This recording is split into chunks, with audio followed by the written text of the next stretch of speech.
You're listening to the Loudini Rock and Roll Circus, changing rock history one podcast at a time.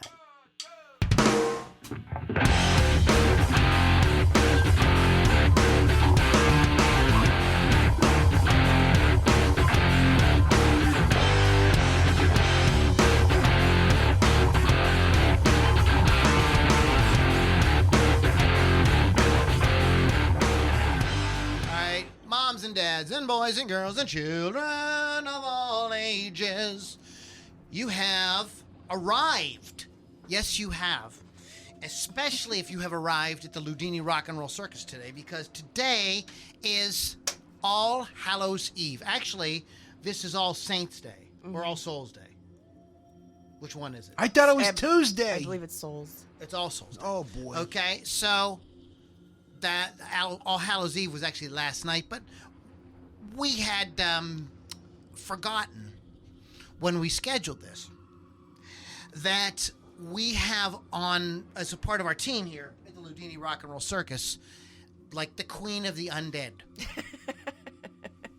And all things Halloween. I mean, to Lily V6, Halloween is like 4th of July, New Year's Eve, her birthday, wedding anniversary, even though you're not married. Christmas. Like Christmas, like all wrapped up into one. This is why, Pittsburgh Kevin and I were foolish. We didn't realize that she would have very big things to do on Halloween, and there would be no time for nonsense like the Loudini Rock and Roll Circus. Sorry. Nonsense. But no. All kidding aside, we did switch it because why we switched it because basically you just two bald-headed guys. You don't want that. No. Now you've got two bald-headed guys and a set of tits, and yeah, you're good there to you go. That's all you need.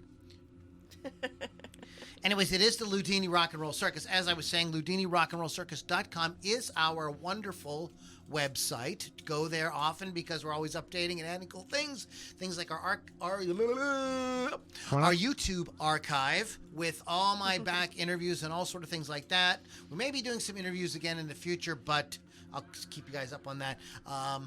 All our past videos and live streams and stuff like that are all in one place. You can also become part of our inner circle, which is going on right now. Let me click over to the chat. Yeah. Nobody's chatting yet. No, but our good friend is here. Our good friend is here. And we have to just say that we did switch the night. So sometimes once you do that, people are like, they're like confused. I waited all week for Monday, and you didn't do it on Monday. Little bastards. But anyway, so you can find out about getting involved with our live streams as well.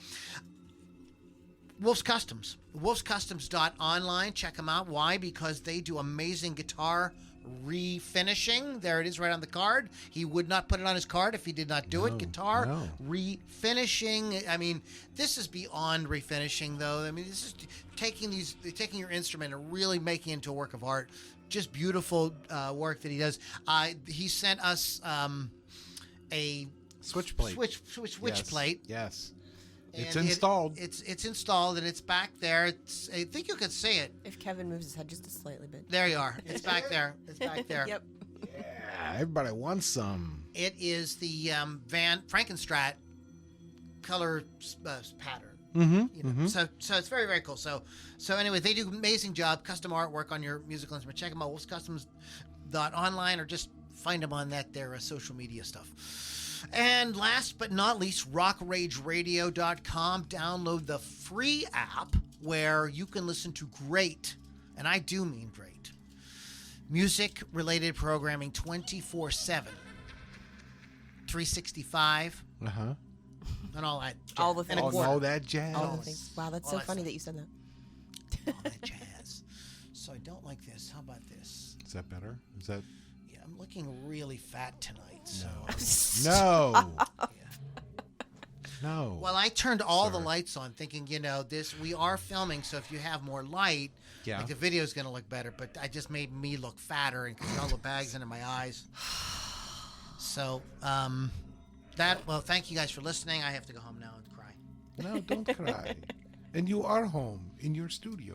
So, a needle pulling thread. Lily V6 is here. Lily V6 is a wildly popular personality on Rock Rage Radio. I drink to that. Followed by many, many people. People all over the world know who Lily V6 is, and we happen to have her. So, Lily, welcome. How are you today? I'm doing wonderful, exhausted now that Halloween is over. Maybe I'll take a break from things for a couple days, but probably not.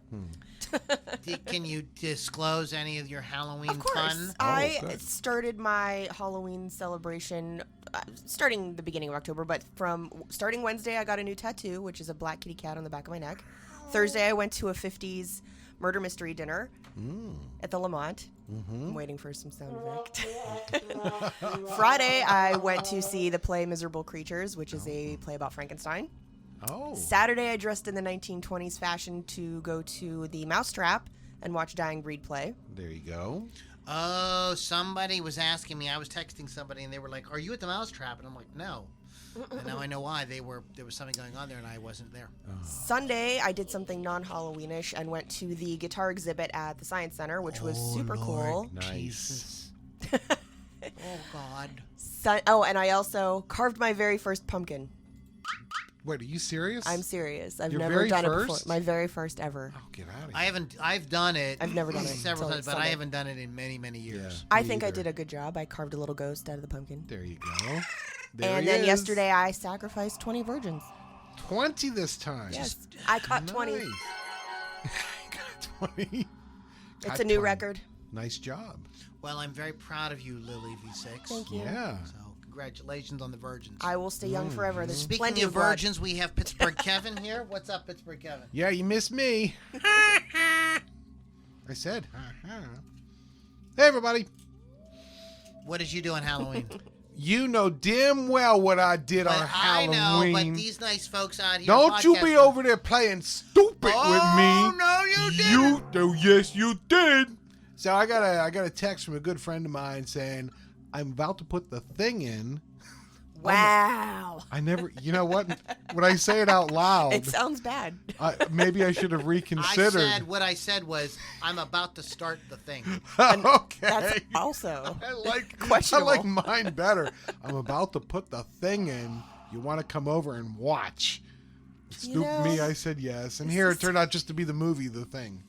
So, You were hopeful, though. Loudini and I watched John Carpenter's The Thing last night, which was awesome. Still holds up, folks. If you've never seen it, it's a Yeah. mandatory viewing. Lot I of love fun. that movie so much. Of horror. A lot of fun.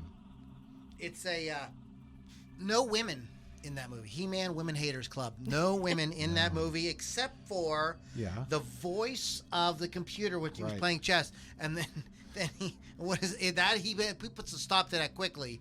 And when she says checkmate, he dumps his drink inside the computer and says cheating bitch. Cheating bitch. Yep. Yeah.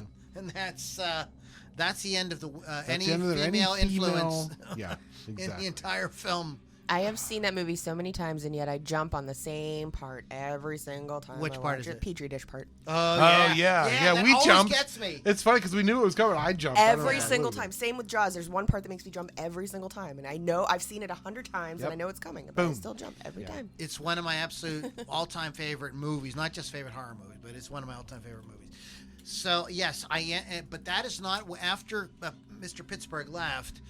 I rounded out the evening with The Exorcist. Did you? Oh, I might have stayed for that. I started my Halloween celebration this year with, The Shining. There you go. Nice. The Shining, like about October 2nd or something like that, and ended with The Exorcist. Nice. Wow. Good stuff. Good. Yes. So we're going to talk about get more into some stuff about that maybe a little bit later on. But it was fun. That's really much how I didn't get to go out and do as much as I really wanted to. I've had an insane schedule for the past, for like the entire month, for reasons we won't get into. And that looks like that is leveling out. So I want to get out and get a little bit, be a little more social, hopefully coming up soon. But I saw some amazing movies. That was how I sort of celebrated Halloween. I read John Langdon's The Fisherman. If you've never read it, if you're a horror fan, it is absolute must. It is brilliant.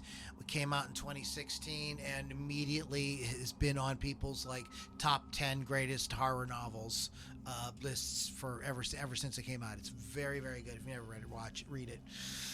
I also saw some new movie. I watched one of my favorites. I watch things like Fright Night.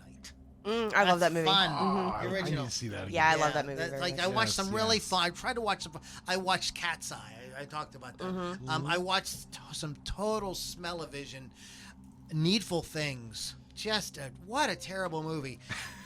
And it is. I don't even know if it's one of Stephen King's books, best books, but that movie just was awful. It was total smell-o-vision. Terrible, terrible. Watch some like twisted, early '70s British horror movies. Yeah. Fun stuff like it. It was a lot of fun. But I did see some current stuff. And we've talked about that, the new Hellraiser, and these different ones. But I did see this past week Pearl, and I believe Pearl might be in the movie theaters right now still, but it is a very it's totally worth your time. Although there is, I kind of bitch about this. There's a slowdown towards the end of the first act into the beginning part of the second act. And it's just like they had established these characters. Like it wasn't necessary. It felt you were like treading over the same kind of territory, but it does have a payoff. So I would, and it's just beautifully shot. And this young lady that plays the lead, I should have looked it up. Maybe while Lily's reading something here, I'll do a quick peek and give you the name. The young lady that plays the title character in the movie is fan-fucking-tastic. She's just absolutely amazing. And there are a lot of movies these days where, like, there's those, like, big, like, it's like cliche kind of Oscar scenes where the person is, like, the whole, like, you can't handle the truth, with long speeches that always get played, There doesn't seem to be a whole lot of that anymore. But this movie has one of those moments towards the end of the movie. Okay. And this young lady gives this performance, and she really cries. She's fucking like, God damn. And like, even the, Sharon and I were watching, even the parts when it was slow and stuff, we were like, no, this bitch is really good. She was just, you just wanted to watch her. Like, she's really good. It's called Pearl. It's of note. You should check it out. I think just for that. Okay. So, very good. We mentioned ghosts. This is what we're getting into today. Yes. Ghosts. We're playing some ghostly sounds in the background. Ghosts. During one of the things I did this month was I read 3 books by Ed and Lorraine Warren. You guys know who they are? I don't. They are the real life Ghostbusters. Oh, interesting. They are they're the couple in the Conjuring movies. Oh, okay. Word. Okay. They're in real life. So I picked up a couple of tips from some experts about the nature of ghosts and things like that. But I wanted to kind of just run down quick because we're going to be telling Rockstar ghost stories here. And none of these are like super long and drawn out. Usually there's like quickie kind of things that happen. So we don't have to spend a lot of time on that. But what is a ghost? I did some internet searching and I didn't write any long stuff up. But I came up with like a handful of things just from what I've read on the internet. From all kind of places. Stanford University has a study. Like everybody's got like something to say about it. So is it psychosis, hoax, mental projection brought on by stress or wishful thinking? Like, you missing your dead uncle, you know what I mean? Stuff like that. I saw my uncle come in my room, I saw whatever. Some artifact or glitch in the simulation, which I think is a really interesting idea. If it's a simulation, that's even said in The Matrix. The Oracle says to Neo, anytime somebody sees a ghost or a UFO, that's a computer program doing something it's not supposed to be doing. Interesting. Okay. So, like, and if now this idea of the simulation is like kind of being seriously considered in science, could these could the ghosts be a glitch in the simulation? One of the things people always talk about, psychics and everything, is talk about like energy from some sort of like horrific event. So you go to some place. There's so many stories about Gettysburg. My gosh! Like they say, don't take anything from the battlefield. And there's stories of tons of people that like took a stone or whatever, and like their life fell apart, and they ended up taking it back and leaving it back on the field. Yeah. And all kinds. So that's the idea. And people will tell you that people that go there and take the tours have seen plenty of apparitions. They stay in the hotels. Keith and him and Samantha went there and had an experience in a hotel there. But or is it what all the horror novels and movies tell us, a spirit of a deceased person or some sort of demon? Mm-hmm. So, what do you guys have any thoughts? Personally, I feel presence all the time in certain places. So I don't know any of the science behind it or anything, but whenever I was staying at my sister's old house, there was something so malevolent there, like it would literally keep me up at night all the time. Like I could see something all the time. It was really freaky. So I'm going with the whole demon deceased person thing, because someone did die in that house. They hung themselves. So that's my take on it. Yeah, I have to go with Lily, because anytime I felt anything, and I try to be very scientific about things, but there's things I can't explain, and I'll be the first one to admit it, but anytime I felt anything uneasy or just out of the ordinary, it's someplace that somebody had passed away. Yeah, freaky, right? Yeah, so I'm like, oh, you're like, anybody die in this house? I'm like, oh, yeah, the previous owner fell down the stairs and broke her neck. And I'm like, oh, jeez. Okay. I never had the worst sleep paralysis than I did at my sister's house. Every night, every single night for like an hour. It was awful. Oh, I hate that. That is what happens when you wake up suddenly you're starting to come out of REM sleep too fast. Yeah. So you're still, the body is, I can't remember the chemical it releases that kind of keeps you paralyzed. Right. And it's so still your there. mind is now awake, but it hasn't caught up with, your body hasn't caught up. Yeah. And that can be an upsetting experience for Very people. much so, yeah. It can be freaky. My experiences with this have been right here, primarily in this room and that room over there. When I was mixing the Strangelove album, I was supposed a lot of time by myself in these two rooms. What I did was I had in the control room, I had the studio monitors, but then I also ran a line out to a stereo system over here. So I could, what does it sound like on a real stereo? Exactly. Yeah. That's how I was going back and forth. And I would catch a glimpse out of somebody out of my left side or my right side. It would just depend. And it was just like, you ever had that experience where you're looking at a computer screen and somebody comes up and they sorry, I should be talking to the mic. They lean up against you and you don't catch it. And that sort of thing. Yep. And that didn't happen once or twice. It would happen over and over and over and over. I mean, it could happen 3, 4, 5, 6 times in a session. Wow. Down here was fucking bizarre. And then nothing for a really, really long time. Okay, so then a couple years ago, I put out the Acid Queen song, and then I still haven't released Peace in the Valley. Oh, geez. But I was down here and I was doing the same thing. I was working on those songs, like cutting guitar tracks. Exact same experience, over and over and over.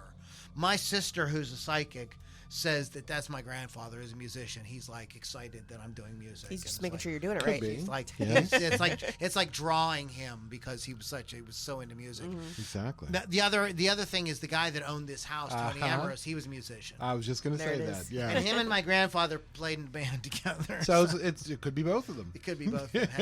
One on each side. That's awesome. So, and the only other thing that happens here, sometimes late at night, you can hear an old time radio playing and people talking and kind of glasses clinking and as parties. if somebody's but it sounds and the music is all like that. Yeah.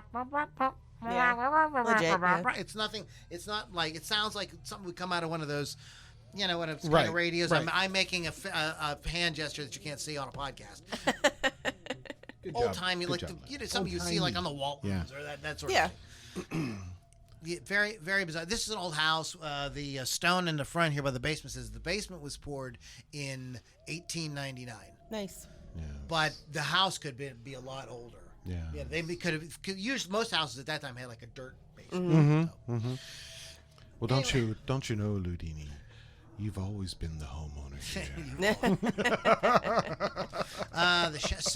So speaking of ghosts, Yes. are there ghosts in The Shining? This is hotly debated because almost everything in that film that's supernatural that happens could really just be people's like a mental projection. Right. Yeah. They're under stress. Their dad is freaking out. Their mom is freaking out. They're isolated and So do you guys what do you think? I can't answer that one. I don't want to answer that because I literally watch the film for the enjoyment of watching the film. I try not to think about it. I love thinking about stuff and crazy, dissecting, though. tearing it apart. I will put a link to this in the show notes. Rob Egger, who has an awesome YouTube channel talking about film, does awesome film analyses. He's just fucking great. But his theory on this is that there are no ghosts, and this is where I disagree with him. Okay, him getting out of the storage thing with the food. Somebody had to because she locked it. that. Yeah. Somebody had to get, so you can't. Danny and is he's had his freak out and he's in his room sleeping. Okay. Who did it? And what's her name is the one that his wife locked him in there. Right. And it's only them. So it's only them. So who let him out? Now, Rob Egger goes into this thing where he examines the film and shows that there maybe could be another way of egress or for that room, but I think it's really thin because it's what he's talking about is so fleeting in the movie. It's just it's just a second, and it just isn't the way that it just doesn't feel important. I can't explain it. Yeah. It just doesn't have any weight that would whereas a lot of the other things do. And also that, and the fact that Danny and Jack essentially have the same experience in room 237. True. Independently of each other. Yeah. So to me, that's a giant thing that Stanley Kubrick did intend for us to think that there were probably ghosts. Also, the idea of The Shining itself. Yeah. Shining is a sort of spiritual ability. So we do have the door open for supernatural. Yeah. Right. So I kind of lean towards yes. Okay. On that, that's my sort of interpretation. Sure. So we are going to go ahead now and move on Yes. to our feature presentation. Yeah, where's our feature presentation music? I God don't know. damn Where it, is it? Bones! I don't know what Bones is doing. He's sleeping. He's pooping. He's pooping. So how about Yeah. this? Okay, Okay, why not? Why, sure. Rockstar Ghost Stories, as presented by the hosts of the Loudini Rock and Roll Circus. Sure. Sure. Book 1. Oh boy. Book 1? Wow. How many books do we have? So, Lily V6, you shall read from the Grand Grimoire. Who shall we discuss first? I am going to talk about one that's actually not on my list, but I thought of it while I was sitting here. And it's in the book The Dirt. It's Lita Ford. I don't know if it's Lita Ford's story, Nikki Sixx's story, and I can't remember the guy's name, the manager of Motley Crue who came into Nikki's mansion one night. Well, while they were recording Shout, at the time it was Shout with the Devil, a lot of freaky stuff was happening. With the devil. A lot of originally how it freaky, went. Yeah, no, I'm just a lot of stuff in Nikki's apartment was like moving on its own. Like knives and stuff would hit the ceiling, things would just levitate. Just a lot of really freaky stuff. And Lita Ford was actually part of this, and she saw a lot of this happen. She was freaked out by it and sort of like tried to talk Nikki into changing the title of the album. Get the clown out of here before I throw a knife at his head. Oh, Lord. And then they eventually, because of all this weirdness that was happening in Nikki's very gothic mansion, changed it to Shout at the Devil as a way of warding off the evil spirits, and all of that stuff stopped. So that's sort of a freaky thing to see. If you're walking in the house and seeing a knife fly by, I don't know. Yeah. I think that is a great story.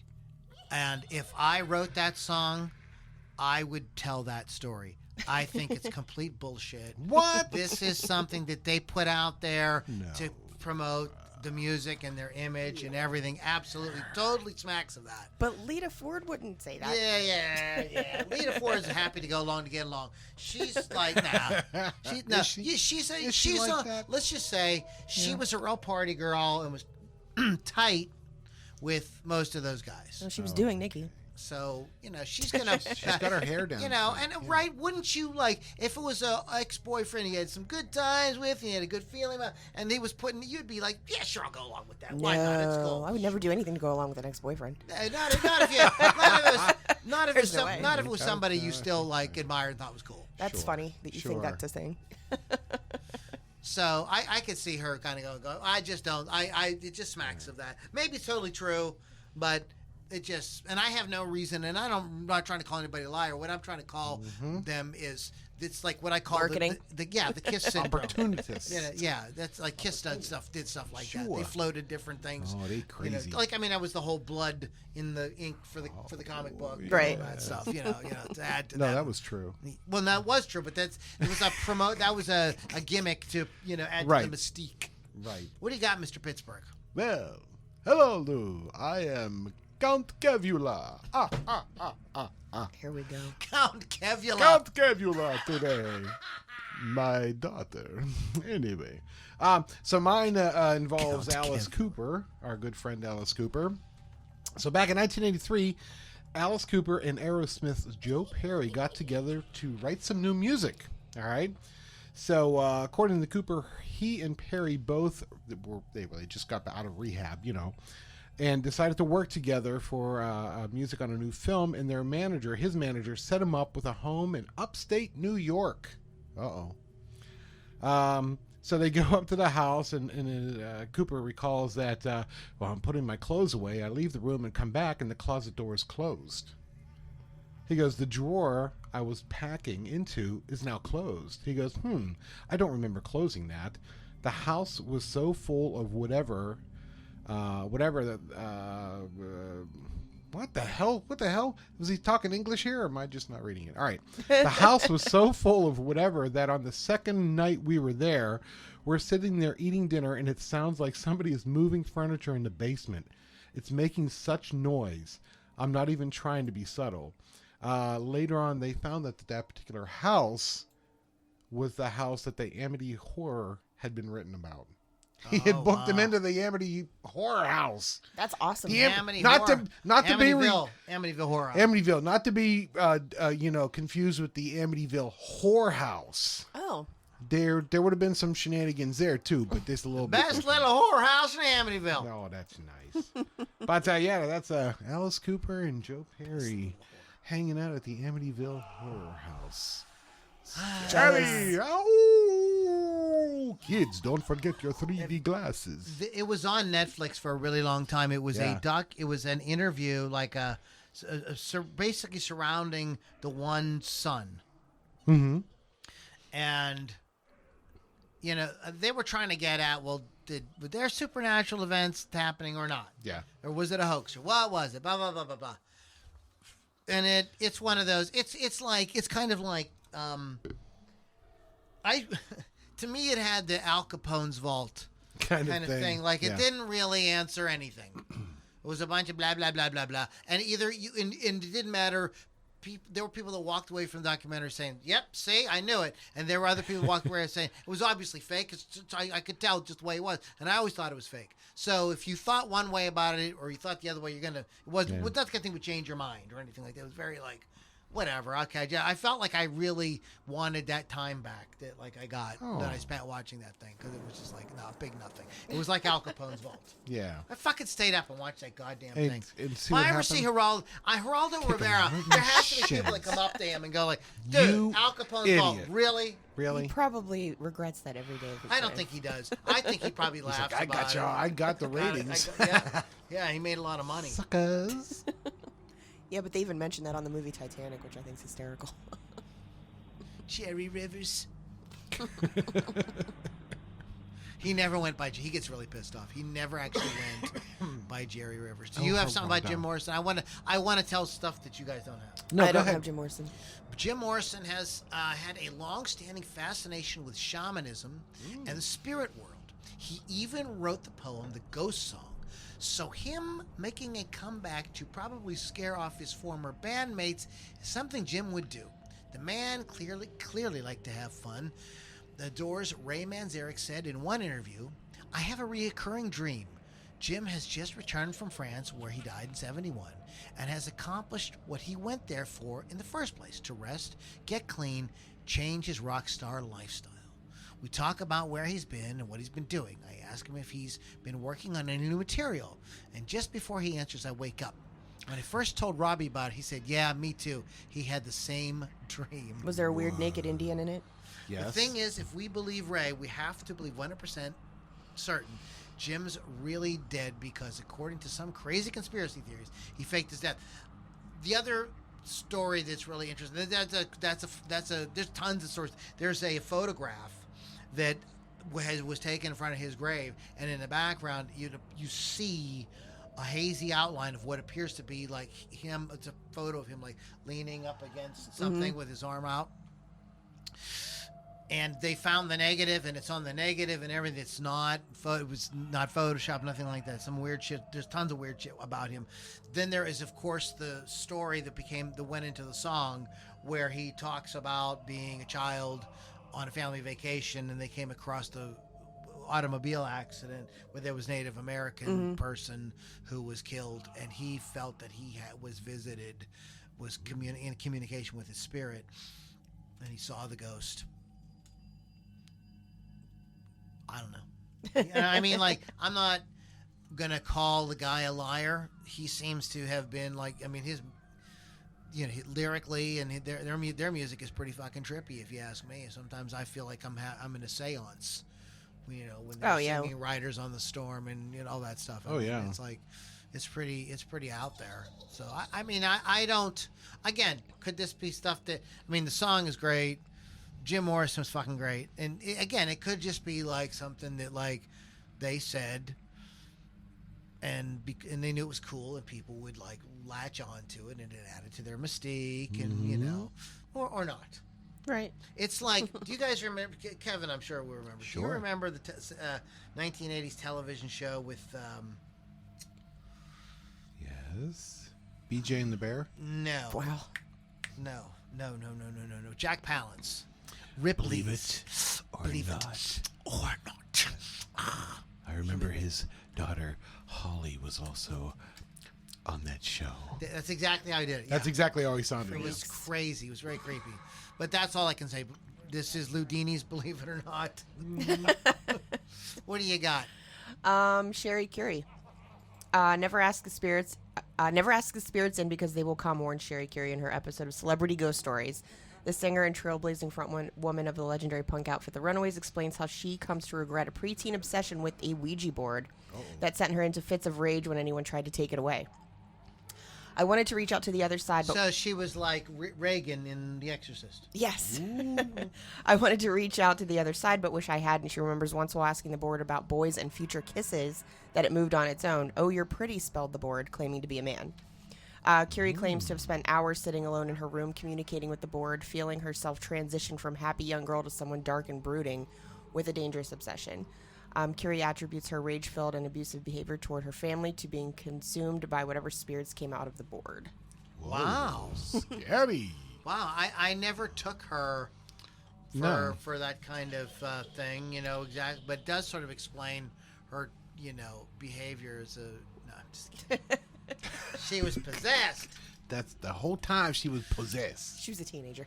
It's a cliche, right? The Ouija board, isn't it? It's in so many movies, Yeah. and you hear that all the time. I won't have one in my house, though. I No. refuse. I know. No. I know.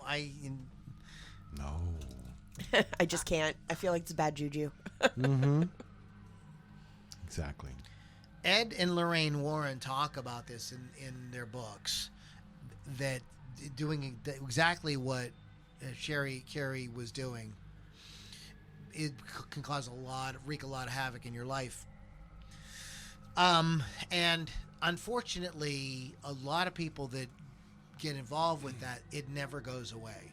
They've had the quote unquote exorcisms and all that stuff like that, and they get like some respite for like a period of time, but it always flares back up. Yeah.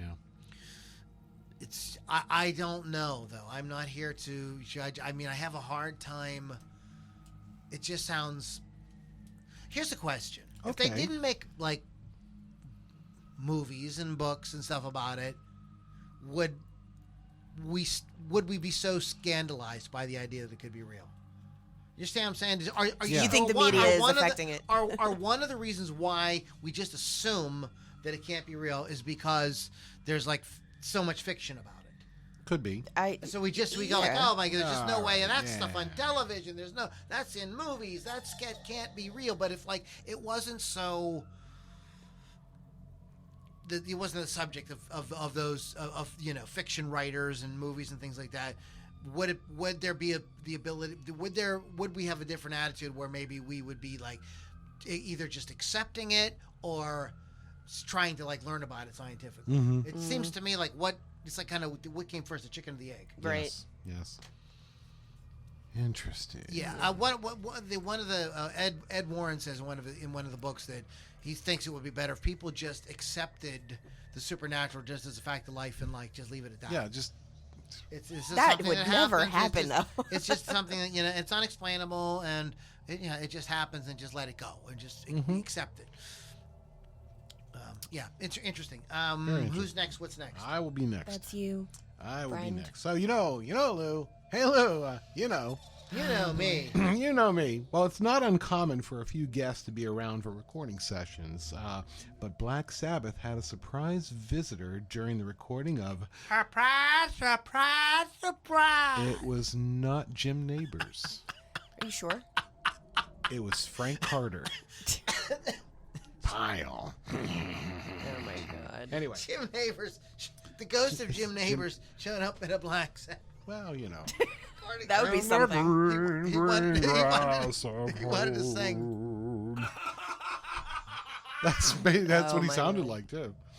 But anyway, they had a surprise visitor during the recording of a Sabbath, Bloody Sabbath.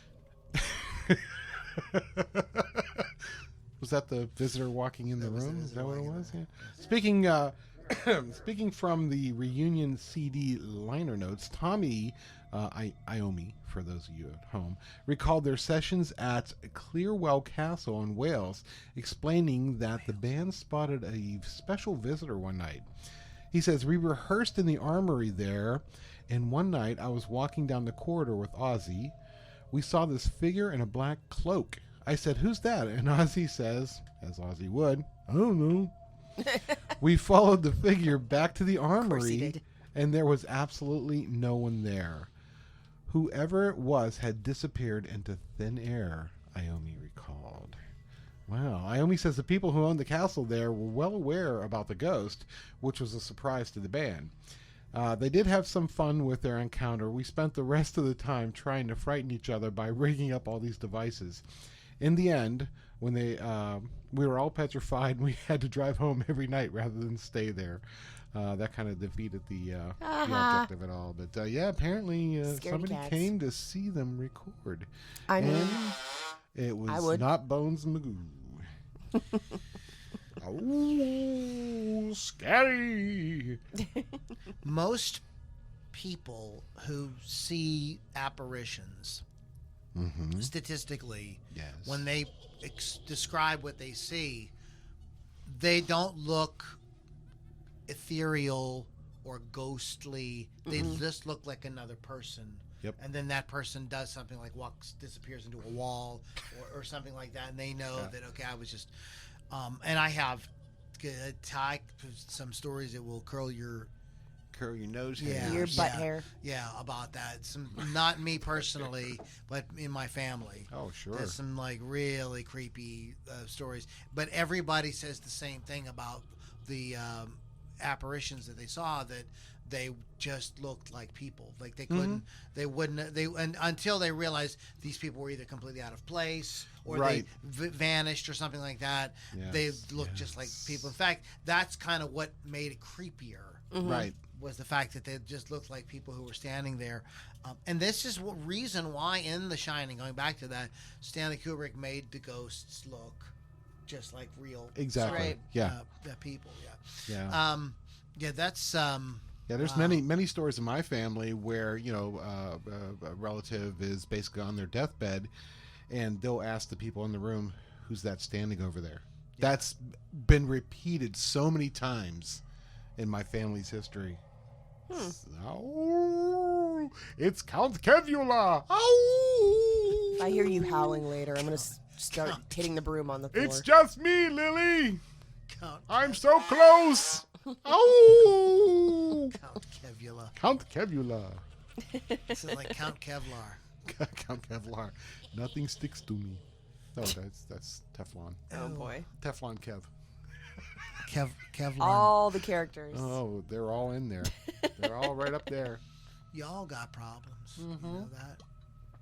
Yeah, Y'all just ain't right in the head. But a bitch ain't one of them. Know what I'm saying? I want to talk about the Chelsea Hotel. Oh, do boy, it. we could do a couple of episodes. on I know, It's a right? national and state landmark building and the second most haunted place in New York City. First most haunted place being New York Public Library at 42nd Street. Yeah, Ghostbusters. that. I think that's a kind of a joke.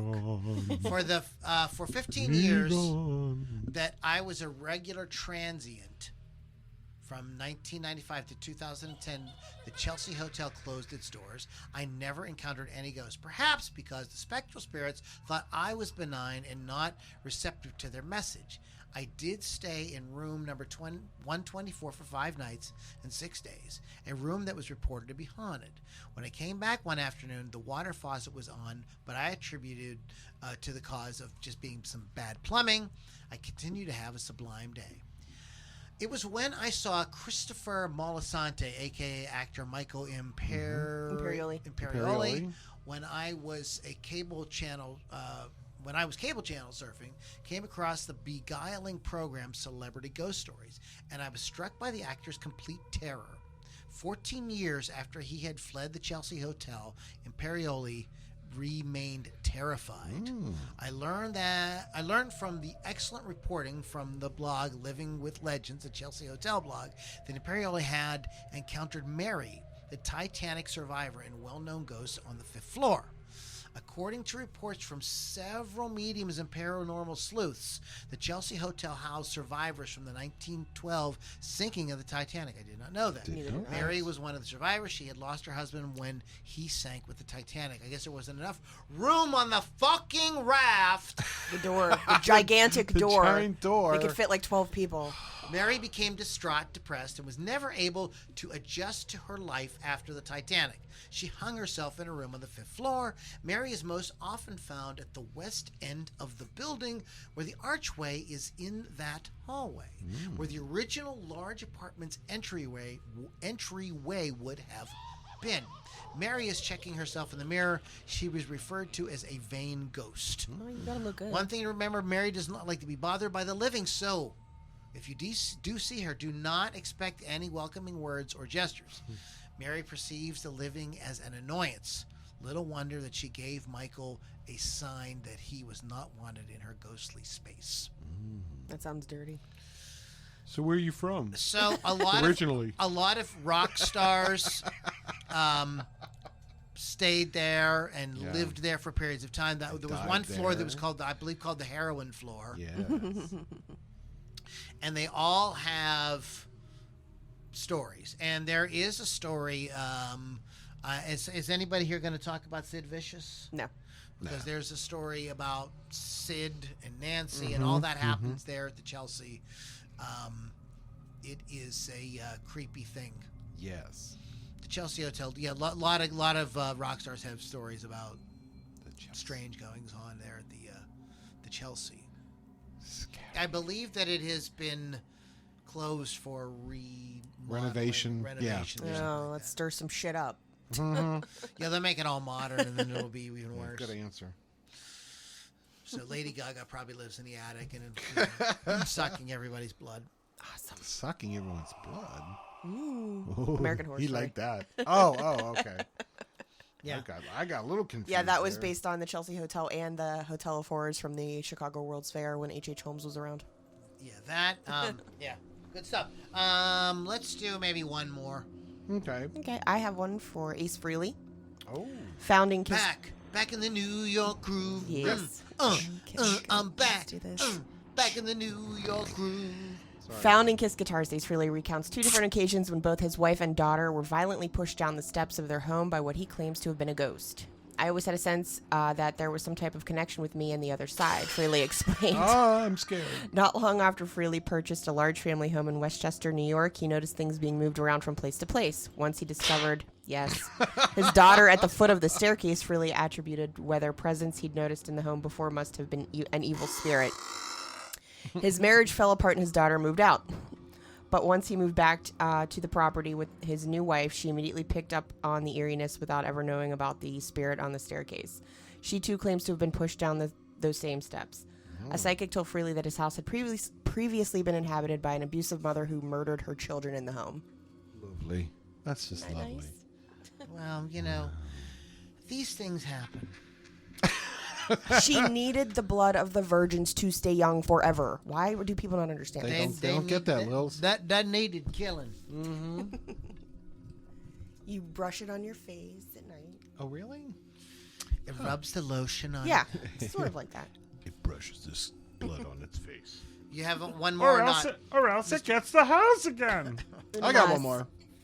All right, so many a band have recorded hit records at the Harry Houdini house. Did you know that, Loudini? I've read about this. Houdini's. Yes, but the mansion does have a spooky history. Twiggy, Spooky. I love it when you sing Love to is me. kind of crazy. Spooky little girl like you. Twiggy Ramirez and John Five. Twiggy. Oh boy, relates. Andale. Oh my God, relayed some of their experiences recording Marilyn Manson's Hollywood album to Guitar Magazine, recalling some potentially paranormal, yes, experiences. Ramirez recalled, I spent one night there, and in the morning I heard people downstairs. I heard someone playing the piano. I thought the crew had arrived. I figured it must be Bon Harris, one of the engineers who used to be in the band Netzer Ebb. Yes, playing the piano. Excuse me. That was like a reverse burp. I do actually those all the sucked time. in. I'm like, what the Reverse hell? burp?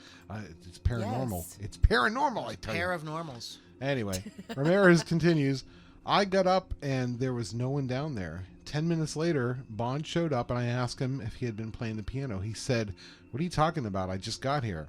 I didn't know if he was pulling my leg or if some dead babies were playing the piano.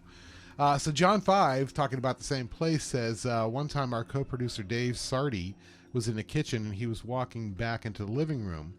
There were curtains separating the two rooms. He bumped into someone behind the curtains saying, oh gee, sorry. But when he opened the curtains, no one was there. I feel like I'm in a bad movie. There you go. Thank you. But anyway, so that's enough. my last story. Do you realize of all the sound effects, Yeah. that fucking thing, that one's 34 seconds long. And it's the most Wow. annoying. Yeah, it's like. Tell us where the plans So all are. I'm going to say is real quick, on October 12th, 1978, Sid found Nancy on the bathroom floor of their room in the hotel, the Chelsea Hotel, bleeding to death. He was charged with a murder, attempted to commit suicide. Several times after that, less than 4 months later, after completing a detox program, his mother discovered his body. He died of an overdose. So that detox program really worked. Yeah. Like a dream. There's reported sightings now of him and Nancy at the Hotel Oh, of course. Chelsea in the room 100, also in the elevator. Some spotted him closing and opening doors. Guests inside room 100 claim they hear a couple arguing, someone playing loud music, and even temperature changes. I can them. imagine that would be very That's scary them. to be in their room. Yeah. The hotel even sells Sid Vicious dolls at the front. Sid Vicious dolls at the front desk. Nice. That's just awesome. I need one of those. Crazy All right, stuff. all right. I'm done with that. But there are stories from every. I mean, just so many. I remember I had a class in college. It was a public speaking class, and somebody got up and told a paranormal story. All right. And then we ended up, then after that, like nobody else gave their speeches because the class got into a giant discussion. Oh, boy. And our professor. That's great. And it was really good. But he was like, and everybody in the room had an aunt, an uncle, them, a cousin, their mother had some story that was like this story, like an uncanny kind of story like Right. that. Just everybody had a story like that. It just is it's part of life. Yeah. Who knows what that is? I don't either. I don't know. I don't know. I wanted to just bring up something real quick before we move on about Halloween itself. Okay. And this being All Saints Day and then All Souls Day. Every culture has something like All Hallows Eve, an All Saints Day, and an All Souls Day. Almost every freaking culture on the planet has something like this, and has had something like this for hundreds and hundreds, if not thousands of years. All around this same time. All around this, like last couple days of October, first couple days of November. Yeah. It's universal. It's very bizarre.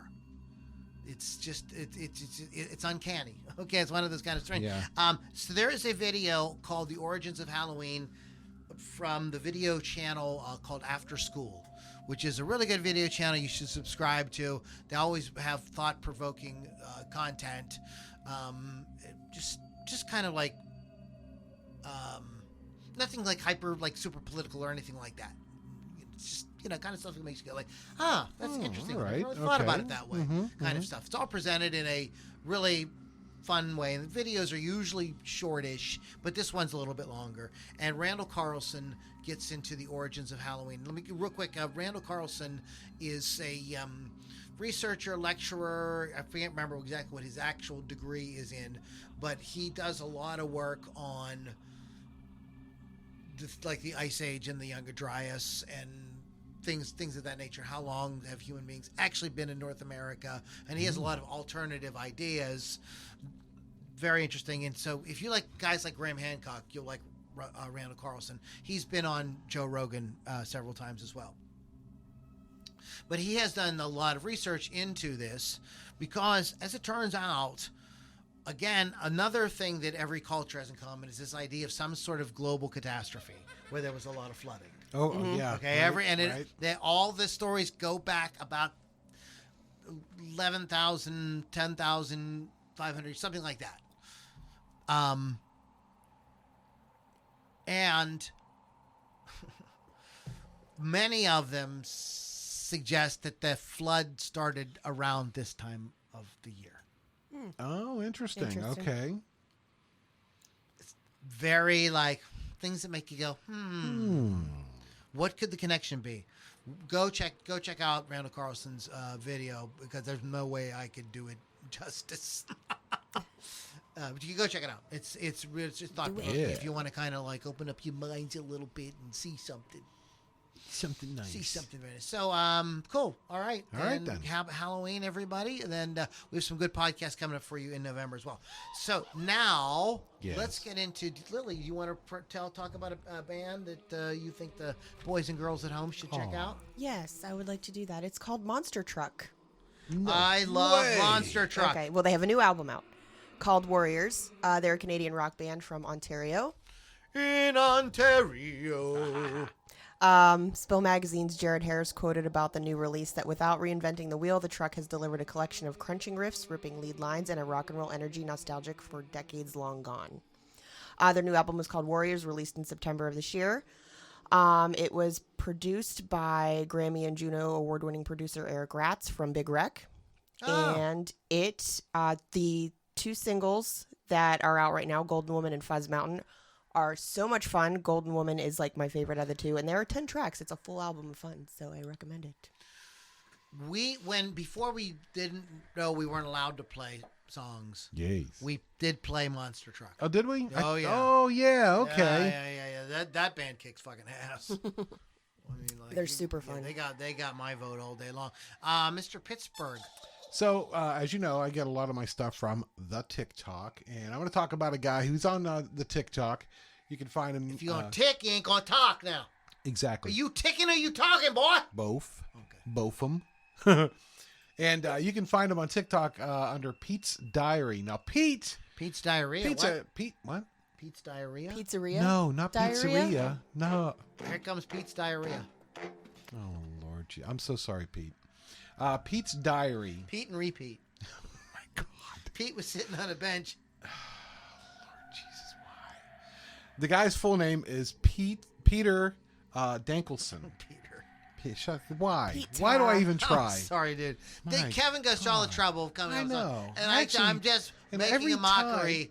And I Every look, time you just rip on me. look. Yes. I apologize for my insensitivity, Uh-huh. and No, I he doesn't. promise to do my best to do better in the future and be more sensitive to my fellow human being Yes. of all races, creeds, Why is he such a liar? religions. and that's for trannies too. But go ahead, Wow. Pete Dankelshon. I'm Loudini, and Dankelshon. I approve this message.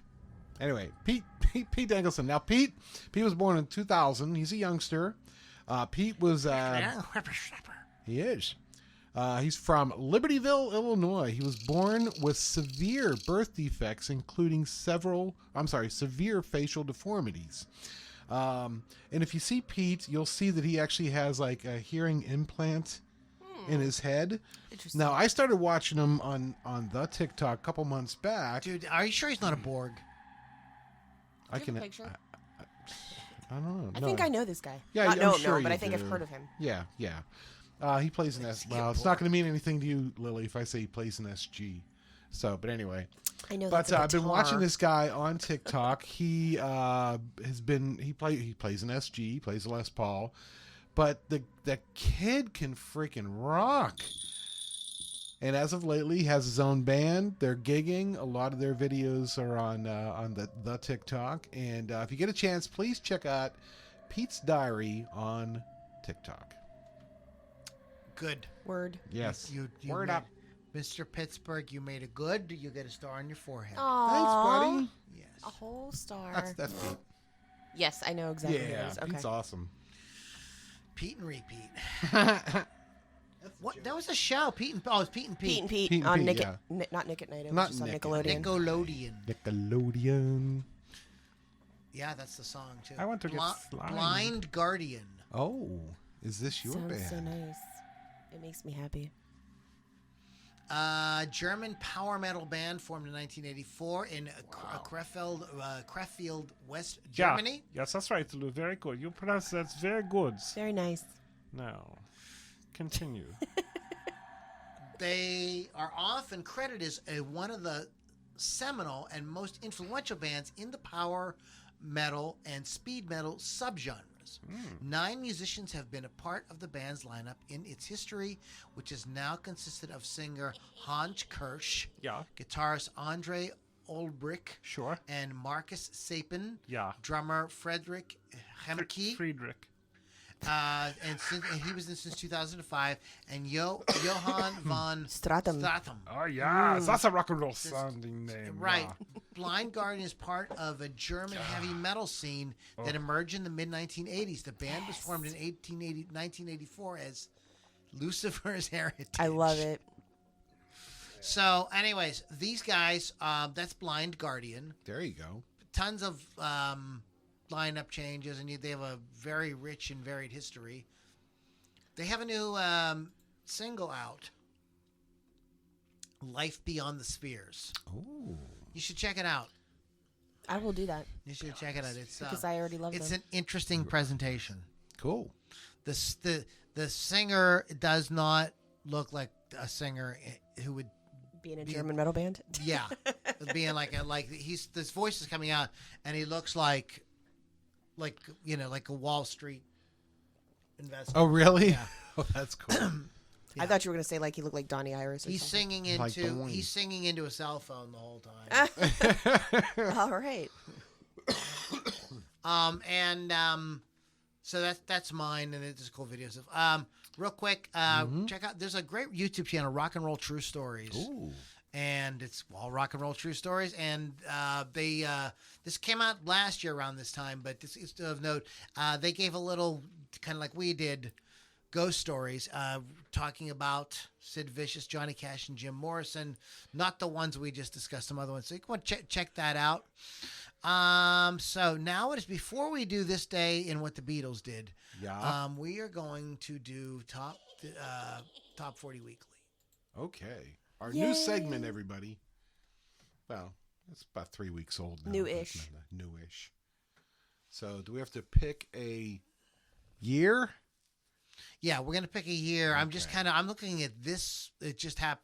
The bands just that are now. Come on. Nothing exciting. No. Sorry. Well, I'm Nothing just that saying. we I would wanted to think check it out. is Lil exciting. Baby, Sam Smith, Steve Lacy, Lil Baby, Morgan Wallen, One Republic. It's a band I know. Yeah, I've heard of them. Nicki Minaj, Menage a Trois, Yeah. Lily Baby again. Oh my. Lil God. Baby, Lil Lil Baby. Baby. Come on, get Lily right. Baby. Lily Baby. I get called that sometimes. Lily baby. Lil Baby. Lil Baby. Lil Lil Baby. So let's pick a year. Okay. Let's pick a year in the 80s. All right. 85. There you go. 1985. So top singer on that for. Like November. So we could let's just go. With Yeah, this that's one. probably the There best you one. go. Here we go. Top 40 Oh. singers. Okay, so this first one I don't know if I know. I probably would know it to hear, but it's not ringing a bell. This is the year I graduated high school, by the way. Mm-hmm. Number 10 was "Be Near Me" by ABC. You don't. Loving Every Minute of It by Yeah, Loverboy. now we're talking. Wow, that takes me back.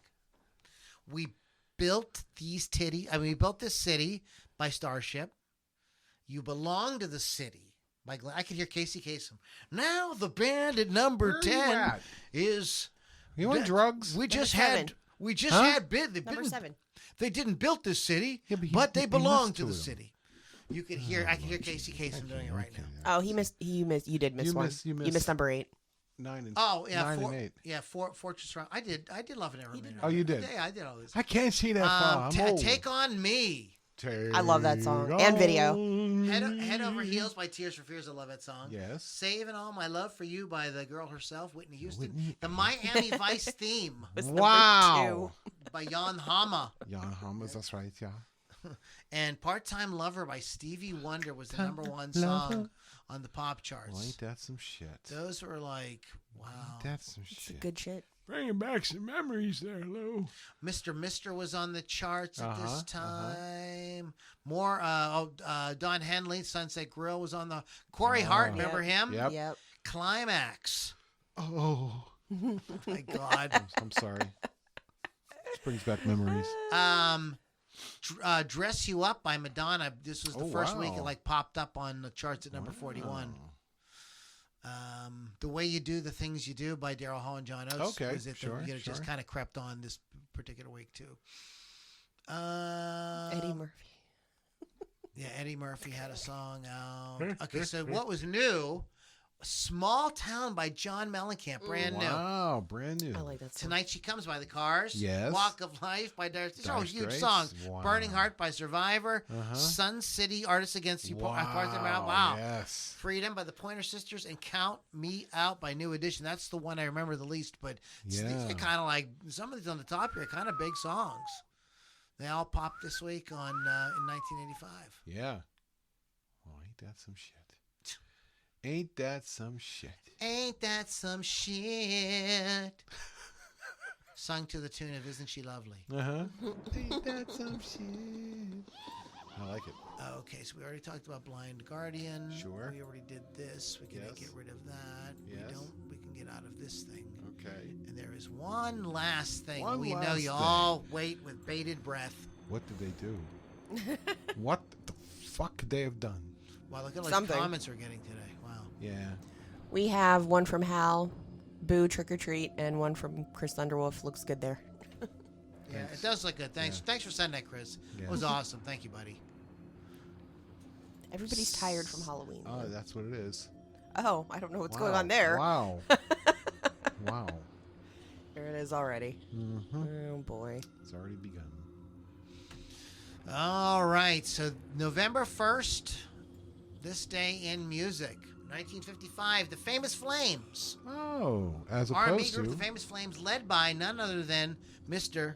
James Brown. Right. I remember that band was doing that. No, the first time you heard that song, how did it make you feel? This is my life now. Cut their first demo of Please, Please, Please at a radio station in Macon, Georgia. Right. It would lead to their signing with King Records. That's right. So that's a pretty important day. I mean, James Brown went on to become the godfather of soul. I mean, like, Kill myself. he's going to kiss himself, all right. Kill myself. 1956, Elvis Presley bought a new Harley Davidson motorbike and spent the day riding around Memphis on his new bike with Are you actress shitting me? Natalie Wood, and they're both dead. Oh, So that sucks. man. Wow. Hey, Mr. Pittsburgh, No, don't do it. what kind of wood doesn't float? You guys are so Elvis awful. Presley. Natalie Wood. Elvis's probably doesn't Elvis float either. Presley. Elvis's wood doesn't Oh, my float. gosh. Elvis is not anymore. On this day in 1963, the Beatles kicked off a U.S. tour performing UK tour. Close. On this day in 1963, the Beatles kicked off a UK tour performing 2 shows at the Odeon Cinema in, Jesus Christ,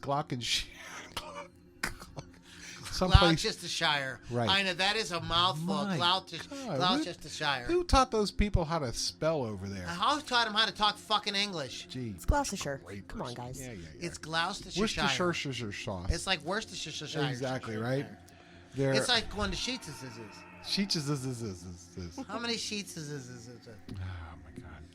Their repertoire for the tour was I Saw Her Standing There, From Me to You, All My Lovin', You Really Got a Hold of Me, Roll Over Beethoven, Boys, Till There Was You, She Loves You, Money. I'm not All gonna, the songs. You don't have to all read their all that. songs. I'm not going to. So they kicked off a UK tour. yeah, They played some exactly. songs. It was great. Yeah, The someplace. Doors on this day in 1966 played the first night at a month-long residency at Odeon Discotheque, Midtown Manhattan. Okay. New York City. 1968, George Harrison released his first solo album, Wonderwall Music, on the Apple label. The songs, which were mostly Harrison instrumentals, featured Eric Clapton, Ringo Starr, and an unaccredited banjo contribution by Peter Tork of the Monkees. Ah. That's great. I didn't know that. There you go. Petey. Chalk. All right. On this day, 1969, You dudes. guys are such We're a little nerds. slow. The Beatles scored their 13th U.S. #1 album. They said, we're gonna score. Their #1 album with Abbey Road. Abbey Road. Jesus. Road. The final studio recordings from the group featured 2 Harrison songs, Something and Here Comes the Sun. that song. I do too. The cover supposedly contained clues adding to the Paul is dead phenomenon. Paul is barefoot, and the car number plate LMW28IF supposedly refers to the fact that Paul McCartney would be 28 if he were still alive. LMW was said to stand for Linda McCartney Weeps, and she did when he died.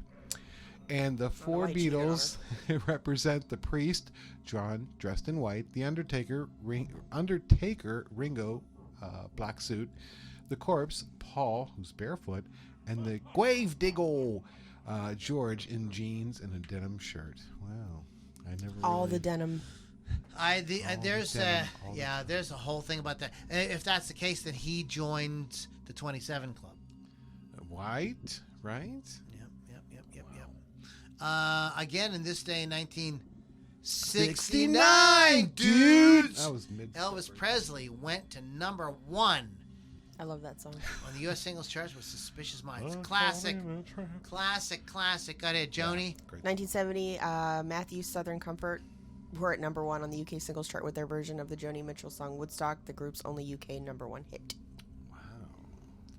On this day, 1975, Elton John started a 3-week run at number 1 on the U.S. singles chart with Island Girl, his 5th U.S. number 1, a number 14 hit in the U.K. The lyrics are about a prostitute in New York City and a Jamaican man who wants to take her back to Jamaica. Come back to Jamaica with me. Bruce Yes. Springsteen scored his first number 1 U.S. album with The River in this day in 1980, featuring the U.S. number 5. US number 5. Yeah. Went to 5 in the U.S. and 44. The single. Boy, this is written so bad. Poorly. Hungry Heart from the album The River went to number 5 on the U.S. charts and number 44 on the U.K. charts. Boy, it's written writes fast fucking awkward. Oh my gosh. Jesus God, just call him. What was his name? Bill O'Reilly. 1990, American session musician and arranger Ray Pullman died of heart failure at the age of 60. He is credited with being the first electric bass player in Los Angeles studios in the 1950s. He was a member of the Wrecking Crew who recorded with Phil Spector and the Beach Boys. He was the musical director of the house band The Shindogs on the 1960s television show Shindig. Oh, I see what they Don't did even know what that is, but okay. there. Yeah. You want to talk about this next one? This Yeah. is interesting. There's a kind of story behind this, but go ahead. Okay. On this day, 1997, Scandinavian dance pop act Aqua started a 4-week run at number 1 on the UK singles chart with Barbie Girl, a massive worldwide hit. The single sold more than 8 million copies. So sad. Wow. It is there's been so much said about this song. There's like all kind of stuff written about it. Is it sexist? No. It's feminist? No. It's like nobody can agree, and everybody like has, and wrong with being it's sexy? one of those songs that's like has a like. It's controversial. It's Just just a it good seems song. like a silly song, It's a but goofy people have like song. completely like lost their minds over it. They've I'm completely not gonna get dissected into it the to whole death. thing. Yeah. Oh my god. Okay, and Robbie Williams this day in 2000 wanted to give his bone marrow to a fan Oh, that who was nice. dying. I don't need to That's read about bloody Spice nice. Girls. Talk about the Nice. Spice Girls. Oh. So that's it for this day in music. Nothing else. Nothing good happened. Nothing that we care about. I saw some. Up here we and go. away in my beautiful balloon.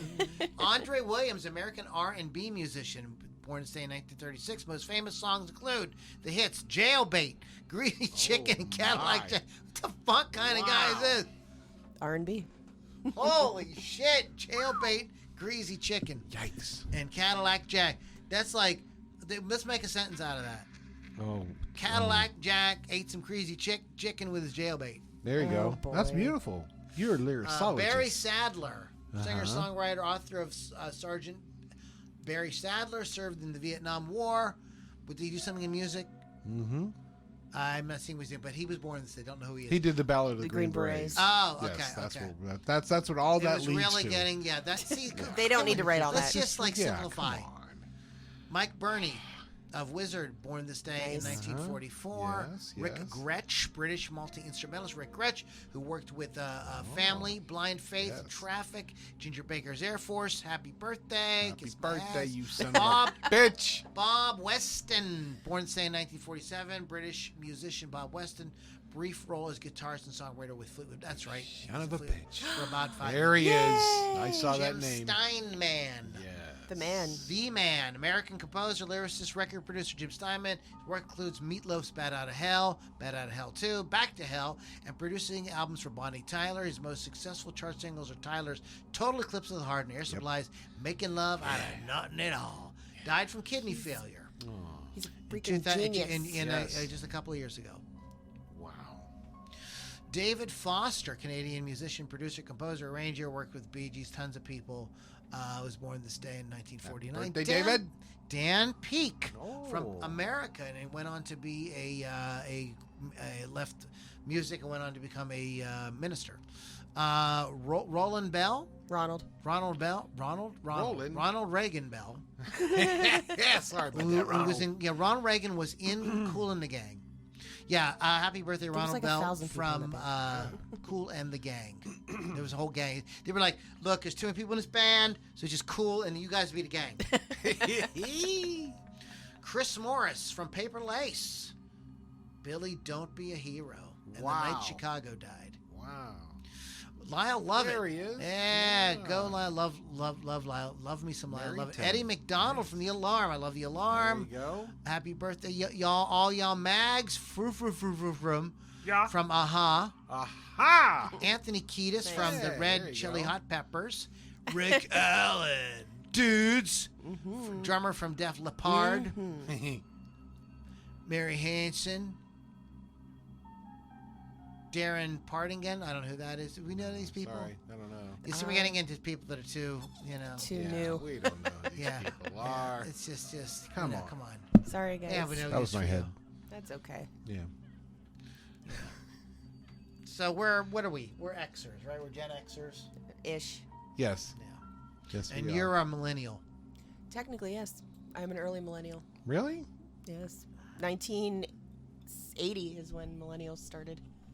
Fascinating. I know. But I'm one of the good ones because I Yes, you are. You know. One of the good ones. didn't follow the technology at first. And I'm also not a lazy little asshole. She's a No, millennial, you're but not a she's, lazy little asshole. she's a millennial, but she's nice. I'm a good one. But she's a good one. Kind of like being a good witch. Well, We need to get She's off. a witch, but she's a good witch. let's not get carried away. Oh, okay. We need to get off of this. Yes. Wolf's Customs. Yeah. Go check them out online, wolfscustoms.online, Rock Rage Radio, rockrageradio.com. Download the free app to hear great music programming 24/7. Loudini rockandrollcircus.com is our website with tons of merch, podcast archives, interviews, and the ability to become part of our inner circle.